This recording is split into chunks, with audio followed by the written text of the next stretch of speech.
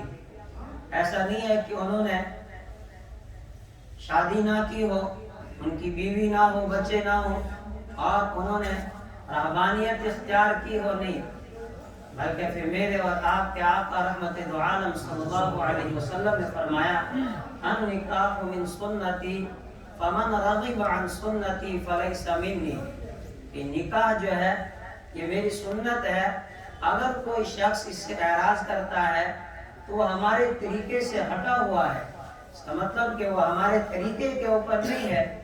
اور ایک اور روایت ہے جس میں نبی اکرم صلی اللہ علیہ وسلم نے فرمایا کہ انبیاء کرام کی 4 چیزیں ہیں، وہ 4 چیزیں بتائی۔ فرمایا پہلا یہ کہ شرم و حیا کا خیال رکھنا، جتنے بھی پیغمبر آئے وہ سب با حیا تھے، سب شرم و حیا والے تھے۔ فرمایا یہ میری انبیاء کی، یہ تمام انبیاء کی سنت رہی ہے، شرم و حیا۔ اور دوسری چیز فرمایا مسواک کرنا، یہ بھی تمام انبیاء کرام کا طریقہ کار اور تمام انبیاء کرام کی سنت۔ تیسرا آپ نے فرمایا عطر استعمال کرنا، خوشبو کا استعمال کرنا، یہ بھی تمام پیغمبروں کا طریقہ ہے اور ان کی سنت ہے۔ اور چوتھا فرمایا نکاح کا انتظام کرنا، نکاح کرنا، یہ بھی تمام انبیاء کرام کی سنت رہی۔ اور اسی کو نبی اکرم صلی اللہ علیہ وسلم نے فرمایا اذا تزوج العبد المؤمن، جب مومن بندہ نکاح کرتا ہے فقد استکمل نصف الایمان، تو اس نے اپنے نصف ایمان کو مکمل کر لیا۔ فلیتقی فی النصف الباقی، اس کو چاہے کہ اب جو باقی ایمان ہے آدھا، اس کے بارے میں وہ اللہ سے ڈرتا رہے۔ گویا کہ نکاح کے ذریعے سے آدمی کا ایمان بھی مکمل ہو جاتا ہے۔ نبی اکرم صلی اللہ علیہ وسلم نے اسی لیے نکاح کو بالکل آسان کر دیا تاکہ ہر آدمی نکاح کر سکے۔ اور نبی اکرم صلی اللہ علیہ وسلم نے جوانوں کو خطاب کیا فیا معشر الشباب، او نوجوانوں کی جماعت، من استطاع منکم الباءۃ فلیتزوج، جو تم میں سے ذمہ داریاں پوری کر سکتا ہے، جو نکاح کی ذمہ داریوں کو نبھا سکتا ہے، فلیتزوج، اس کو چاہیے کہ وہ نکاح کرے۔ فإنہ اغض للبصر، اس لیے کہ نکاح کے ذریعے سے تمہاری نگاہیں نیچی ہو جائیں گی، پھر یہ نگاہیں کسی غیر محرم کی طرف نہیں اٹھیں گی، اس سے تمہاری نگاہوں کی حفاظت ہو جائے گی۔ وأحسن للفرج، اور اس سے تم پاک دامن بن جاؤ گی، اس سے تمہاری شرمگاہوں کی بھی حفاظت ہو جائے گی، تم بدکاری سے بچو گے، زنا سے بچو گے۔ ومن لم يستطع فعليه بالصوم، اور اگر کوئی ایسا ہے جو نکاح کی ذمہ داریاں پوری نہیں کر سکتا ہے تو اس کو چاہے فعلیہ بالصوم، کہ وہ کثرت کے ساتھ روزے رکھے، وہ روزوں کو لازم پکڑے۔ فإن له وجاء، کثرت کے ساتھ روزہ رکھنا، فرمایا یہ بھی انسان کے لیے ڈھال بن جاتا ہے، پھر انسان گناہوں سے بچ سکتا ہے۔ یہ انسان کے خواہشات کو توڑ دیتے ہیں، انسان کے جو جذبات ہیں وہ روزوں کے ذریعے سے ٹھنڈے پڑ جاتے ہیں، انسان کمزور پڑ جاتا ہے۔ تو اتنی اہمیت میرے اور آپ کے آقا رحمت دو عالم صلی اللہ علیہ وسلم نے ہمیں نکاح کی بتائی اور بالکل آسان کر دیا تھا اس کو۔ اور آج کے معاشرے میں نکاح کو سب سے مشکل ہم نے کر دیا، اور اس کے مقابلے میں جو نتیجہ اس کا آیا، جو اس کی جو برائیاں پھر سامنے آئی، وہ یہ کہ زنا عام ہو گیا۔ زنا کو ہم نے آسان کر دیا، نکاح کو مشکل بنایا، حالانکہ ہونا یہ چاہیے تھا کہ نکاح کو ہم آسان کرتے اور زنا کو ہم مشکل کرتے، تاکہ یہ جو بدکاریاں عام ہوتی جا رہی ہیں، بے حیائی جو پھیل رہی ہے، اس کے اوپر روک لگ جاتی۔ لیکن اس کا الٹا ہم نے کیا۔ نبی اکرم صلی اللہ علیہ وسلم کی پوری زندگی ہمارے سامنے ایک نمونہ ہے۔ میرے اور آپ کے آقا رحمت دو عالم صلی اللہ علیہ وسلم نے کس طرح نکاح کیا، اور آپ نے اپنی بیٹی کا نکاح کیسے کیا۔ حضرت فاطمہ الزہرا رضی اللہ تعالی عنہا، جو اس کائنات میں ایک بہترین عورت، اور جس کو نبی اکرم صلی اللہ علیہ وسلم نے فرمایا جنت کی عورتوں کی سردار ہوگی، اور اس کائنات کے سردار کی بیٹی جو ایک شہزادی ہے، اس کا نکاح ہونے جا رہا ہے، اور کس سادگی کے ساتھ نکاح حضرت علی رضی اللہ تعالی عنہ کے ساتھ طے ہوا۔ اللہ کے یہاں سے فیصلہ آ چکا ہے کہ فاطمہ کا نکاح حضرت علی کے ساتھ ہونا ہے۔ اس کے بعد بھی رحمت دو عالم صلی اللہ علیہ وسلم حضرت فاطمہ الزہرا رضی اللہ تعالی عنہا کے پاس جاتے ہیں، بیٹی فاطمہ علی کے یہاں سے نکاح کا پیغام آیا ہے، تمہاری کیا رائے ہے؟ امت کو اللہ کے نبی صلی اللہ علیہ وسلم یہ تعلیم دینا چاہتے تھے قیامت تک آنے والے ماں باپ کو کہ وہ بچوں کی رائے ضرور لیں، اس لیے کہ جب نکاح کرنا ہے یہ تو زوجین نے آپس میں پوری زندگی گزارنی ہے، اس میں دونوں کی رضامندی کا ہونا ضروری ہے کہ ایسا نہ ہو کہ زبردستی تم ان دو کو آپس میں جوڑ دو کہ اس نکاح کے بندھن کے اندر، اور اس کے بعد پھر ساری زندگی وہ روتے رہیں اور لٹکتے ہیں اور روتے رہیں۔ اس لیے آپ صلی اللہ علیہ وسلم نے فاطمہ الزہرا رضی اللہ تعالیٰ عنہ سے رائے لی۔ حالانکہ کون یہ تصور کر سکتا ہے کہ حضرت فاطمہ الزہرا رضی اللہ تعالیٰ عنہ نبی اکرم صلی اللہ علیہ وسلم کی بات سے باہر جاتی، ان کے رائے کے خلاف کوئی قدم اٹھاتی نہیں، لیکن امت کے لیے آپ صلی اللہ علیہ وسلم کی اسوہ چھوڑ کر جانا چاہتے تھے، یہ تعلیم دینا چاہتے تھے قیامت تک آنے والے تمام والدین کو کہ وہ بچوں کی رضامندی اس میں ضروری سمجھے، تاکہ جب میاں بیوی آپس میں راضی ہوں گے وہ خوش ہوں گے، اور کل کی ان کی جو زندگی ہوگی وہ خوشی کے ساتھ گزرے گی۔ اور اس کے بعد جب نکاح کا وقت آیا، چونکہ یہ نکاح بھی عجیب تھا، وہاں بیٹی کی طرف سے بھی ولی حضرت نبی اکرم صلی اللہ علیہ وسلم خود ہیں، اور حضرت علی رضی اللہ تعالیٰ عنہ کی طرف سے بھی ولی آپ ہی ہیں، حضرت علی کا بھی کوئی اور نہیں تھا۔ حضرت علی رضی اللہ تعالیٰ عنہ کو بلایا کہ علی تمہارے پاس کیا ہے مہر دینے کے لیے؟ انہوں نے کہا اللہ کے رسول صلی اللہ علیہ وسلم میرے پاس کچھ بھی نہیں ہے۔ حضرت علی رضی اللہ تعالیٰ عنہ فقراء صحابہ میں سے تھے، کچھ بھی نہیں ہے، مکان نہیں ہے، ایک ٹوٹا ہوا کمرہ ہے، ایک انصاری نے حضرت علی رضی اللہ تعالیٰ عنہ کو دیا ہے۔ خالی کچھ نہ کچھ تو ہوگا، کہاں ایک زرہ ہے میرے پاس، لے آؤ اس زرہ کو۔ کہ اللہ کے رسول وہ تو جنگ میں کام آتی ہے، کہانی آپ اس کو لے کے آؤ۔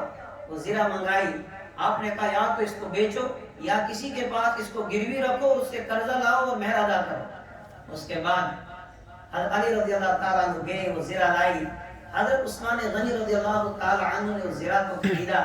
خریدنے کے بعد وہ جب پیسے انہوں نے لیے نبی اکرم صلی اللہ علیہ وسلم کو دیے، آپ نے کچھ پیسے بھیجے، کہا جاؤ اندر بھیجے، کہا اس کے ذریعے سے حضرت فاطمہ الزہرا رضی اللہ تعالیٰ عنہ کو ان کو تیار کرو، اور باقی پیسے دے۔ اس کے ذریعے سے گدا خریدا گیا، اس کے اندر بھی کھجور کی کچھ چھالیں تھی، اور ایک تکیہ دیا گیا پانی کے لیے، ایک مشکیزہ دیا، اور ایک چکی دی، انہی پیسوں سے خرید کے، اور کہا کہ یہ لو۔ اس کے بعد چند دنوں کے بعد عثمان غنی رضی اللہ تعالیٰ عنہ آئے، انہوں نے وہ زرہ حضرت علی رضی اللہ تعالیٰ عنہ کو واپس کی۔ وہ اس وقت بھی کہہ سکتے تھے کہ یہ لو پیسہ، میں آپ کو پیسہ دیتا ہوں، لیکن میں سوچا کہ ان کے دل کے اوپر یہ گراں گزرے گا، اس لیے بعد میں آ کر انہوں نے وہ زرہ پھر حضرت علی رضی اللہ تعالیٰ عنہ کو ہدیہ کی، اور اس سادگی کے ساتھ یہ نکاح ہوا۔ اور اس کے بعد جب نکاح ہو گیا، پھر نبی اکرم صلی اللہ علیہ وسلم نے چند عورتوں کو بھیجا، اور انہوں نے حضرت فاطمہ الزہرا رضی اللہ تعالیٰ عنہ کو نبی اکرم صلی اللہ علیہ وسلم کے گھر سے لیا، اور جو حجرہ حضرت علی رضی اللہ تعالیٰ عنہ کے پاس تھا، اور وہاں جا کر وہ چھوڑ کر آئے۔ یہ شادی کس کی ہوئی؟ کائنات کے سردار کی لاڈلی بیٹی اور شہزادی، جس کو جنت کی عورتوں کی سردار کہا گیا، اس کی یہ شادی ہو رہی، اور اس سادگی کے ساتھ نبی اکرم صلی اللہ علیہ وسلم نے فرمایا تھا کہ مسجدوں کے اندر نکاح کرو۔ آج ہمیں شرم آتی ہے مسجدوں کے اندر نکاح کرنے کی، اس لیے کہ ہماری غیرت مر چکی ہے، اس لیے کہ ہم یہ سوچتے ہیں کہ شاید مطلب یہی ہے کہ آدمی یہ سوچتا ہے کہ میری بیٹی فاطمہ الزہرا سے زیادہ عظیم ہے، اس سے افضل ہے۔ اس لیے کہ اگر کائنات کے سردار کی بیٹی اور جنت کی عورتوں کی سردار، اس کی شادی ہو رہی ہے، اور وہ بھی اس کا نکاح مسجد کے اندر ہو رہا ہے، ہمیں تو بدرجہ اولا اپنی بیٹیوں کا نکاح مسجد کے اندر کرنا چاہیے تھا۔ اور اس کے بعد نبی اکرم صلی اللہ علیہ وسلم نے لڑکی والوں کے اوپر کوئی بوجھ نہیں ڈالا، کہا کوئی دعوت، کوئی ولیمہ لڑکی والوں کی طرف سے نہیں ہے، بارات کا کوئی تصور نہیں، اور ولیمے کا کوئی تصور نہیں لڑکی والوں کی طرف سے۔ ہاں، لڑکے والوں کو کہا، صحابی آئے، ان کو کہا کہ تم نکاح کرو، اگرچہ ایک بکری ہو۔ اور بعض مرتبہ اللہ کے نبی صلی اللہ علیہ وسلم اور حضرت علی کے نکاح پر، کہ ان کے پاس کچھ بھی نہیں تھا، اور اس وقت آپ نے کھجوریں اور سادہ پانی تقسیم کیا، کہا یہی ولیمہ ہے۔ جس کی جو حیثیت ہوتی تھی اسی حیثیت کے حساب سے، تو اس سے کیا ہونا تھا کہ خرافات کم ہو جاتے، یہ بے حیائی کم ہو جاتی، لیکن ہم اپنی جھوٹی شان و شوکت کو دکھانے کے لیے کوئی بڑا سا بڑا ہوٹل بک کرائیں گے، پھر قرضہ لیں گے، سودی قرضہ لے کر پھر ہم شادی کرائیں گے، اور پھر ہم یہ توقع رکھتے ہیں کہ اس نکاح کے اندر برکت آئے گی، پھر وہاں بھی طرح طرح کے خرافات۔ مسجد کا ایک ماحول ہوتا ہے، یا نماز کے بعد بیٹھے، اب ایک توجہ انسان کی اللہ کی طرف ہوتی ہے، یہاں جو دعائیں ہوں گی اب اس نکاح کے اندر برکت آئے گی، اب وہاں پر آپ کنجریوں کو نچائیں گے، اس کے بعد ڈانس گانے اور طرح طرح کے خرافات، پھر آدمی یہ توقع رکھے کہ اس نکاح کے اندر برکت آئے گی، وہ کہاں سے آئے گی؟ اور لڑکی کے باپ پر، ان کے والدین پر شریعت نے کوئی بوجھ نہیں رکھا، کیوں؟ اس لیے کہ وہ اپنے لخت جگر کو آپ کے حوالے کر رہے ہیں، جہیز کا اسلام کے اندر کوئی تصور نہیں۔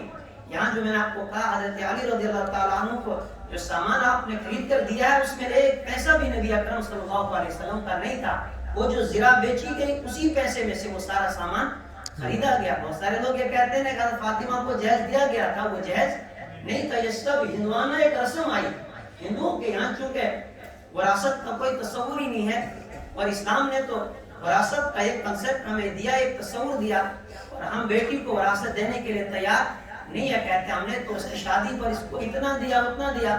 آپ اگر سارا پیسہ بھی اس وقت لوٹائیں گے، لیکن اگر آپ نے وراثت میں بیٹی کو حق نہیں دیا، کل قیامت کے دن اللہ کے یہاں اس کی پوچھ ہوگی، اس کا ایک پیسہ بھی آپ کا ہڑپ کر لینا اتنا ہی برا ہے جتنا خنزیر کھانا ہے، اور اس چیز کی طرف ہمیں کوئی توجہ نہیں، بس جھوٹی شان و شوکت ظاہر کرنے کے لیے جہیز اور پھر لڑکے والوں کی طرف سے مطالبے، اور اس کا نتیجہ ہمارے سامنے آئے روز لڑکیاں خودکشی کر رہی ہیں، لڑکیوں کو ٹارچر کیا جاتا ہے کہ آپ نے کچھ لایا نہیں۔ ساری تباہی کہاں سے آئی؟ جب ہم نے نبی اکرم صلی اللہ علیہ وسلم کے طریقے کو چھوڑ کر شادی کرنا شروع کیا، اور پھر لاکھوں روپے انسان اڑاتا ہے سودی قرضے لے کر، اور پھر آدمی کہتا ہے کہ دعائیں کرو۔ کیسے ہو سکتا ہے؟ یہاں ایک باپ کے اوپر کیا گزرتی ہے جس وقت وہ اپنے لخت جگر کو آپ کے حوالے کرتا ہے۔ ایک جانور کو ہم گھر میں لاتے ہیں، اس کو جب آدمی پالتا ہے چند دن، تو اس سے بھی انسان کو ایک عجیب محبت ہو جاتی ہے۔ قربانی کا جانور خرید کر لاتے ہیں، چند دن اس کو پالو، بچوں کو اس کے ساتھ اتنا انس اور اتنا پیار ہو جاتا ہے، جب اس کو ذبح کرنے لگتے ہیں تو بچے رو پڑتے ہیں، آپ نے اس کو کیوں ذبح کیا؟ یہاں تو آپ کو ایک باپ اپنی بیٹی دے رہا ہے، جس نے اس کو کئی سالوں تک اپنے گھر میں رکھا، اس کی پرورش کی، وہ ماں نے اس کو 9 مہینے اپنی کوکھ میں رکھا، اس کے بعد اس کی پرورش کی، وہ بیٹی آپ کے حوالے کی جا رہی ہے، اور یہاں بھی خدشات ہیں، نہ یہ گھر میں جانا ہے، پتہ نہیں وہاں جا کر ان کے مزاج آپس میں ملیں گے نہیں ملیں گے، یہ نکاح کامیاب ہو پائے گا نہیں ہو پائے گا، لیکن اس کے باوجود ہم اس وقت کتنی خوشیاں مناتے ہیں اور کتنا پیسہ اڑاتے ہیں، جبکہ کوئی گارنٹی نہیں کہ آگے جا کر ہونے والا کیا ہے۔ ہمارے سامنے ہم نے کئی نکاح ایسے پڑے جن میں کروڑوں روپے خرچ کیے گئے، اور 2 مہینے 3 مہینے کے بعد طلاقیں ہو گئی، نہیں وہ نکاح کامیاب رہ پائے، اور ہوگا بھی کیسے؟ نبی اکرم صلی اللہ علیہ وسلم نے فرمایا تھا کہ سب سے بہتر نکاح کون سا ہے برکت کے اعتبار سے؟ ایسرھا مونتن، جس میں سب سے کم خرچ ہو، جو بالکل سادگی کے ساتھ کیا جائے، اس نکاح کے اندر سب سے زیادہ برکت ہے۔ اور ادھر جہاں ولیمے کی بات آئی، لڑکی والوں پر کوئی خرچہ رکھا ہی نہیں شریعت نے، لڑکے والوں کو حکم دیا کہ اپنی حیثیت کے مطابق جتنا تم کر سکتے ہو تم ولیمہ کرو، اور پھر نبی اکرم صلی اللہ علیہ وسلم نے حکم بھی دیا کہ اگر ولیمے کی کوئی دعوت تمہیں کرے اس میں تم ضرور شریک ہو جاؤ، اگر کوئی عذر نہ ہو، اگر بغیر عذر کے تم نے اس دعوت کو ٹھکرا دیا تو تم نے اللہ اور اس کے رسول کی نافرمانی کی۔ اور ادھر پھر نبی اکرم صلی اللہ علیہ وسلم خود فرما رہے ہیں کہ بکثرت طعام الولیمہ، کہ سب سے بدترین کھانا ولیمے کا کھانا ہے، جس کھانے کے اندر غریبوں کو جو ہے مدعو نہیں کیا گیا، صرف امیروں کو دعوت دی گئی، تو سب سے بدترین کھانا اس کو کہا گیا ہے، اس کے لیے کہا گیا کہ اس سے بچو۔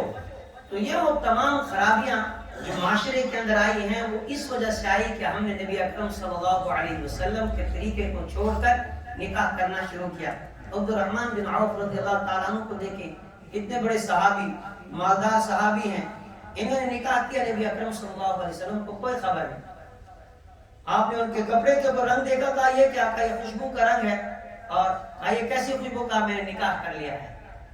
تو اس وقت ان کو کہا کہ تم ولیمہ کر لو، اگر ایک ہی بکری کیوں، اس لیے وہ مالدار تھے، لیکن آپ نے گلے شکوے نہیں کیے کہ آپ نے مجھے کیوں نہیں بلایا، حالانکہ وہیں رہتے ہیں، لیکن کوئی خبر نہیں، اتنی سادگی کے ساتھ نکاح کیا جاتا تھا۔ تو تو ضرورت اس وقت اس چیز کی ہے کہ جوانوں کو آگے آنا ہے، ہمت رکھنی ہے، لوگ کیا کہنے دیں، لوگوں کی باتوں کی ہم نے پرواہ نہیں کرنی، اس صحابہ والا ایمان اپنے اندر پیدا کرنا ہے۔ حضرت حذیفہ رضی اللہ تعالیٰ عنہ کے ہاتھ سے لقمہ گر جاتا ہے، ساتھیوں نے ہاتھ سے یوں کیا، جب انہوں نے لقمہ اٹھایا انہوں نے کہا لوگ ہنسیں گے، انہوں نے کہا ہنسنے دو، اَأَتْرُكُ سُنَّةَ حَبِيبِي لِهَٰؤُلَاءِ الْحُمَقَاءِ، ان جاہلوں اور ناہنجاروں بیوقوفوں کی وجہ سے میں اپنے نبی کی ایک سنت کو چھوڑ دوں؟ اور نبی اکرم صلی اللہ علیہ وسلم نے فرمایا کہ ایسے وقت میں جب میری سنتوں کا جنازہ نکل رہا ہو، میری سنتیں مر چکی، اس وقت اگر کوئی آدمی میری ایک سنت کو زندہ کرے گا اس کو 100 شہیدوں کا ثواب ملے گا۔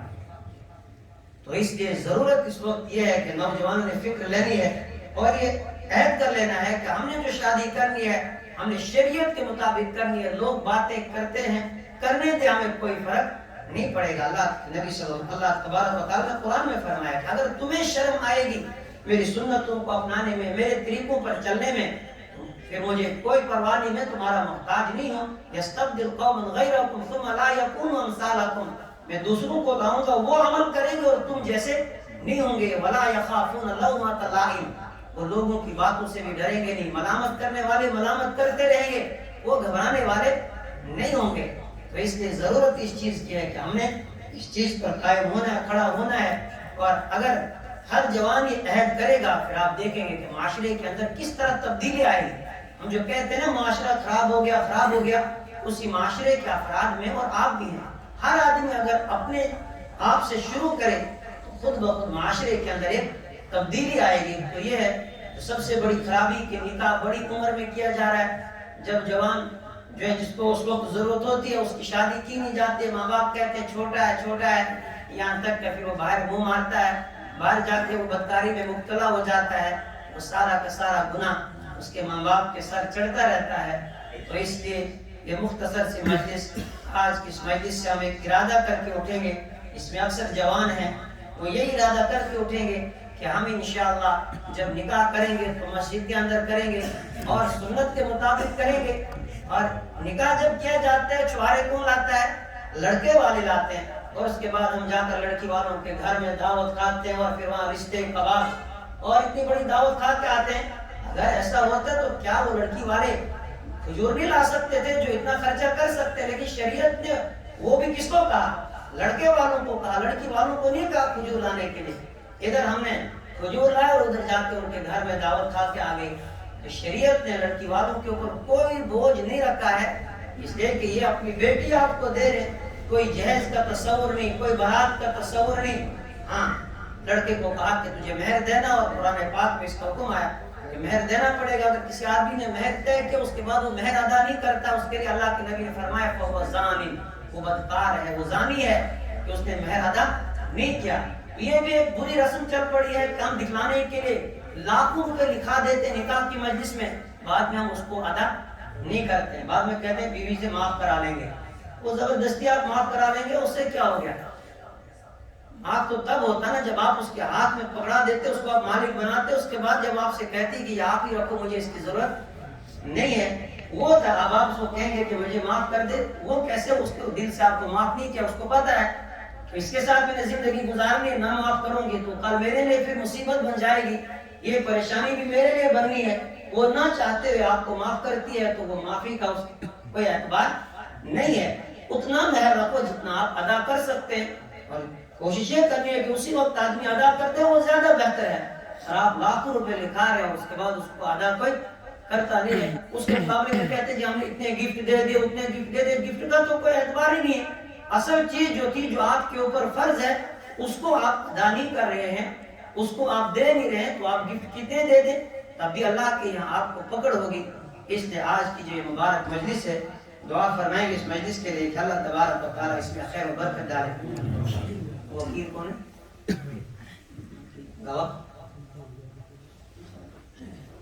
اجازت لے لی لڑکی سے؟ لڑکی نے اجازت دے دی، مجھے ہے اجازت؟ الحمد لله نحمده ونستعينه ونستغفره ونؤمن به ونتوكل عليه ونعوذ بالله من شرور أنفسنا ومن سيئات أعمالنا من يهد الله فلا مضل له ومن يضلله فلا هادي له ونشهد أن لا إله إلا الله وحده لا شريك له ونشهد أن سيدنا وسندنا وحبيبنا وشفيعنا وطبيبنا ومولانا محمدا عبده ورسوله أما بعد أعوذ بالله من الشيطان الرجيم بسم الله الرحمن الرحيم يا أيها الناس اتقوا ربكم الذي خلقكم من نفس واحدة وخلق منها زوجها وبث منهما رجالا كثيرا ونساء واتقوا الله الذي تساءلون به والأرحام إن الله كان عليكم رقيبا وقال في مقام آخر يا أيها الذين آمنوا اتقوا الله وقولوا قولا سديدا يصلح لكم أعمالكم ويغفر لكم ذنوبكم ومن يطع الله ورسوله فقد فاز فوزا عظيما وقال في مقام آخر يا أيها الذين آمنوا اتقوا الله حق تقاته ولا تموتن إلا وأنتم مسلمون وقال في مقام آخر يا أيها الذين آمنوا اتقوا الله وكونوا مع الصادقين وقال النبي صلى الله عليه وسلم فيا معشر الشباب من استطاع منكم الباءة فليتزوج فإنه أغض للبصر وأحصن للفرج ومن لم يستطع فعليه بالصوم فإن له وجاء أو كما قال عليه الصلاة والسلام وقال النبي صلى الله عليه وسلم النكاح من سنتي فمن رغب عن سنتي فليس مني أسأل الله لي ولكم ولسائر المسلمين العافية. لڑکی کا نام کیا ہے؟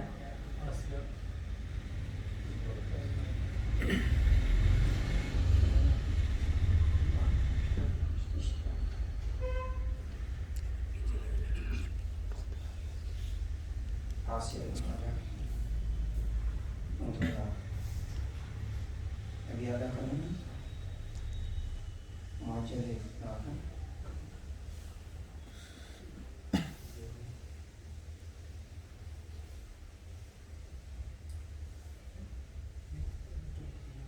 جی محترم اشتیاق احمد صاحب،